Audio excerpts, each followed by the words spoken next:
AI தொழில்நுட்பம் பூமியில் எந்த அளவுக்கு ஆதிக்கம் செலுத்திக்கிட்டு இருக்குன்றது நமக்கு நல்லாவே தெரியும். ஆனால் அது பூமியில் மட்டும் இல்லாமல் பூமியை கடந்து போய் செவ்வாய் கிரகத்தில் கூட இப்போ ஏஐ தொழில்நுட்பம் ஆதிக்கம் செலுத்திக்கிட்டு இருக்கு. ஏஐ தொழில்நுட்பம் செவ்வாய் கிரகத்துக்கு ஏன் தேவைப்படுது? இதனால மனிதர்களுக்கு என்ன நன்மை?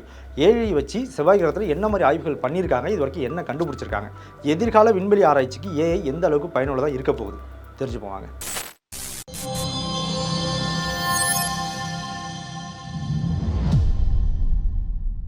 அதுக்கு முன்னாடி ஒரு முக்கியமான விஷயம் சொல்லிடுறேன்.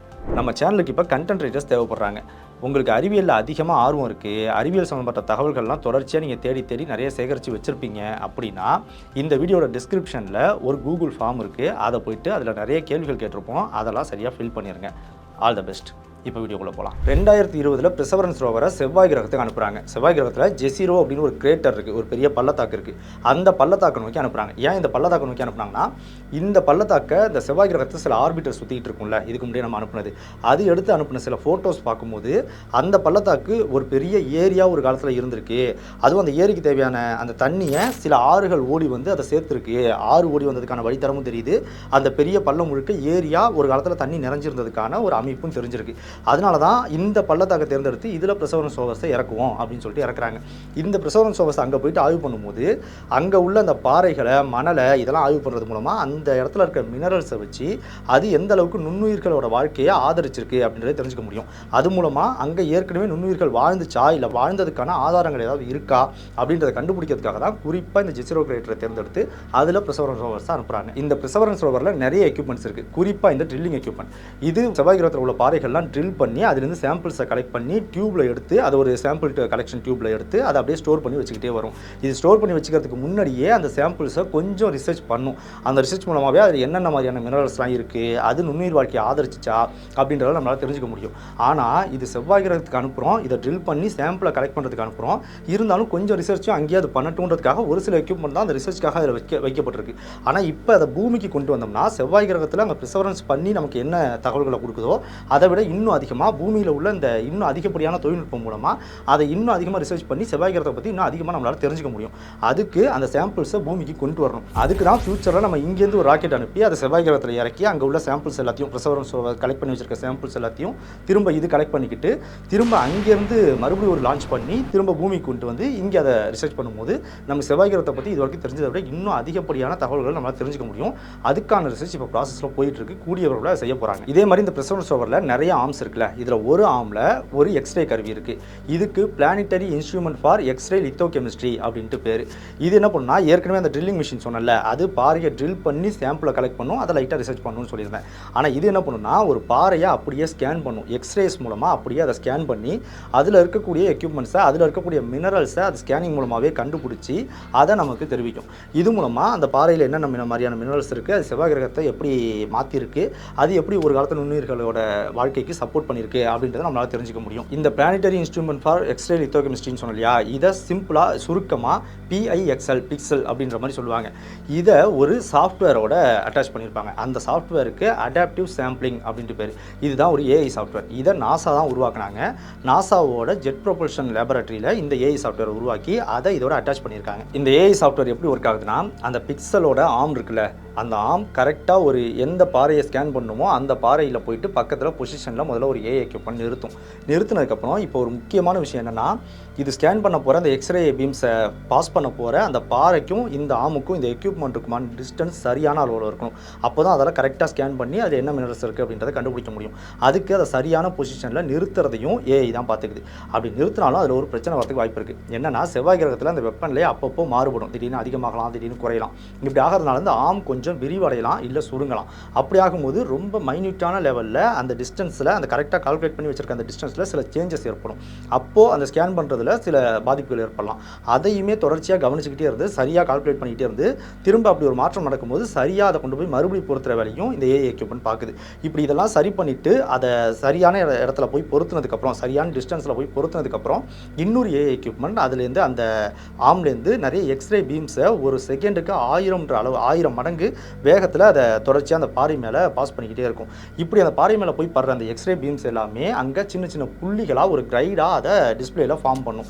இப்படி ஃபார்ம் ஆகிறதுல அந்த சின்ன சின்ன புள்ளிகள் இருக்குல்ல, அந்த ஒவ்வொரு புள்ளியும் அந்த பாறையில் என்னென்ன மாதிரியான மினரல்ஸ் இருக்குது, என்னென்ன மாதிரியான கெமிக்கல் கம்போசிஷன் இருக்குது அப்படின்றத நமக்கு தெரிவிக்கும்.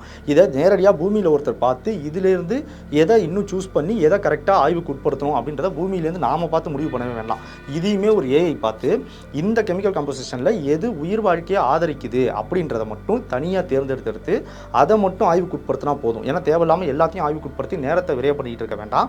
எது ரொம்ப முக்கியமானது, எதை ஆய்வு பண்ணணும் அப்படின்றத அந்த ஏஐயே முடிவு பண்ணி அதை இன்னும் டீப்பாக ரிசர்ச் பண்ணி டீப்பான ஆய்வுக்கு உட்படுத்தி அந்த தகவலை நேரடியாக நமக்கு அனுப்புது. அதை ஒரு சயின்டிஸ்ட் பார்த்து அதுக்கப்புறம் அதை இன்னும் மேலே அந்த குறிப்பிட்ட ஒரு எக்யூப்மெண்ட், அந்த குறிப்பிட்ட ஒரு மினரலை, அந்த குறிப்பிட்ட கெமிக்கல் காம்போசிஷனை இன்னும் மேலே எப்படி ரிசர்ச் பண்ணலாம், எப்படி இன்னும் சில விஷயங்களை தெரிஞ்சுக்கலான்றதை மட்டும் பார்த்தா போதும். இப்படி நம்மள்டேருந்து பூமியிலேருந்து பல ஆயிரம் கிலோமீட்டர் தூரம் தள்ளி இருக்கக்கூடிய ஒரு செவ்வாய் கிரகத்தில் மனிதனோட தொடர்பே இல்லாமல் எல்லாத்தையும் ஏஐயே அதோட கண்காணிப்பிலே எல்லாத்தையும் பார்த்து இப்படி நமக்கு கடைசியான ஒரு தகவலை மட்டும் நமக்கு கொடுக்கறது மூலமாக இந்த பாறையை தான் தேர்ந்தெடுக்கணும், இதில் தான் எக்ஸ்ரே பீம்ஸை இந்த அளவுக்கு தான் அடிக்கணும், அதுலேருந்து கிடைக்கிற கெமிக்கல் காம்போசிஷனை நம்மளே பார்த்து அதில் இந்த புள்ளிகளை தான் தேர்ந்தெடுத்து ரிசர்ச் பண்ணணும். இந்த மாதிரி ஒவ்வொரு தகவலையும் நம்ம கொடுத்து பண்ணணும்னா இவ்வளவு டிஸ்டன்ஸில் அது இன்னும் நேரத்தை ரொம்ப விரயமாக்கும்.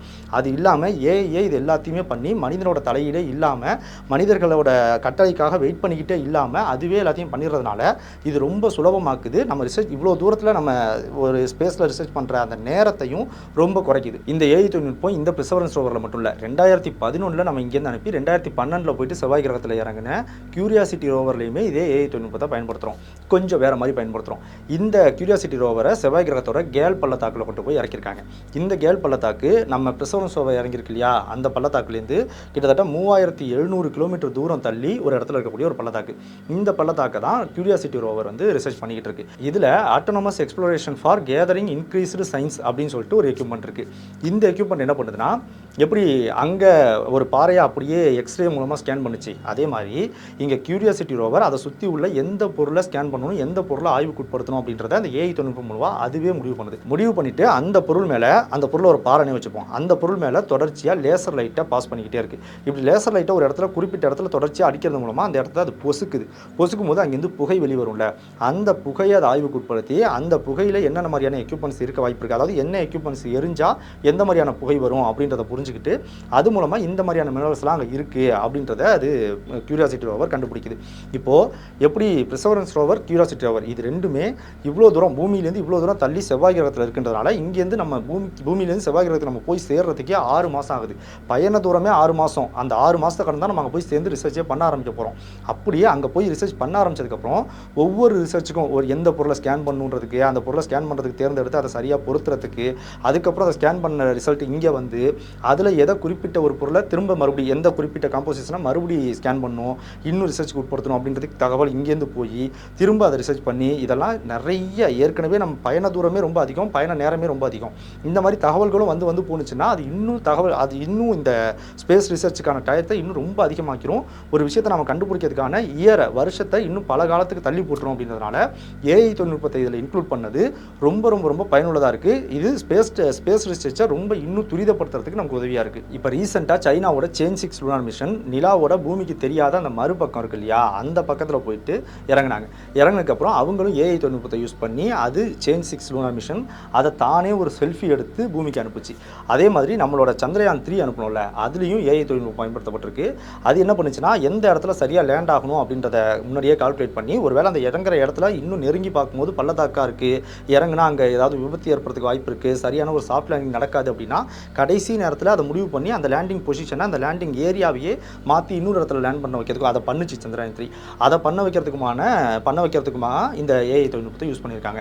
என்னதான் ஒரு கோளோட துணைக்கோளில் ஏஐ தொழில்நுட்பம் யூஸ் பண்ணப்பட்டிருந்தாலும் ஒரு கோள்லேயே, செவ்வாய் கிரகம் மாதிரியான இன்னொரு கோள்லேயே ஏஐ தொழில்நுட்பத்தை யூஸ் பண்ணுறது இதுதான் முதல் முறை. இந்த ஏஐ தொழில்நுட்பத்தை பயன்படுத்தி இன்னும் ஸ்பேஸில் நிறைய பல முக்கியமான விஷயங்களை செய்ய முடியும். குறிப்பாக இப்போ நம்ம பூமி இருக்குல்ல, பூமியை சுற்றி நிறைய ஸ்பேஸ் டெப்ரிஸ்ன்னு சொல்லுவோம், அதாவது நிறைய ஸ்பேஸில் குப்பைகள் சுற்றிக்கிட்டு இருக்குது. இது எல்லாமே நாம் அனுப்புனது தான். நாம் அனுப்பி அதோட செயல்பாட்டை அது இழந்ததுக்கப்புறமாவோ இல்லை அங்கே போய் அது வெடிச்சு சிதறினதுக்கப்புறமாவோ அதெல்லாம் குப்பையாக மாறி தொடர்ச்சியாக பூமியை சுற்றி வந்துக்கிட்டே இருக்குது. இதுங்க சுற்றிட்டு இருக்கிற அதே இடத்துல தான், இப்படி இயங்காத பொருட்கள் சுற்றிட்டு இருக்க அதே இடத்துல தான் நம்ம இப்போ அனுப்பிட்டு இருக்கிற செயற்கைக்கோள்களும் சுற்றிக்கிட்டு தொடர்ச்சியாக பூமியை ஆய்வு பண்ணிக்கிட்டு அதுக்கான தகவல்களை நமக்கு அனுப்பிக்கிட்டு இருக்கு. இதில் என்ன நடக்க வாய்ப்பு இருக்குன்னா, குறிப்பாக இப்போது யூரோப்பியன் ஸ்பேஸ் ஏஜென்சி 2021 சொன்ன தகவல் படி 28,210 ஸ்பேஸ் டெப்ரிஸ் இந்த மாதிரி நம்ம பூமியை சுற்றி வந்துகிட்டு இருக்கு. ஒரு மிகப்பெரிய குப்பை மலைக்காடு மாதிரி அங்கே இருக்குது அப்படின்னு சொல்லியிருக்காங்க. இதெல்லாம் சுற்றிட்டு இருக்க இதே இடத்துல நம்ம செயற்கைக்கோள் சுற்றிட்டு இருக்கிறதுனால சில நேரங்களில் நம்ம செயற்கைக்கோள் போயிட்டு அந்த குப்பைகள் மேலே மோதி டேமேஜ் ஆகி அதுங்களும் குப்பையாக மாறிடுறதுக்கு வாய்ப்பு இருக்குது. யூஸ் பண்ணிக்கிட்டு இருக்கக்கூடிய யூஸ்ஃபுல்லாக இருக்கக்கூடிய செயற்கைக்கோள்களுமே இப்படி குப்பையாக மாறிடுறதுக்கு ஒரு விபத்து ஆக்சிடென்ட் ஏற்படுறதுக்கு வாய்ப்பு இருக்குது.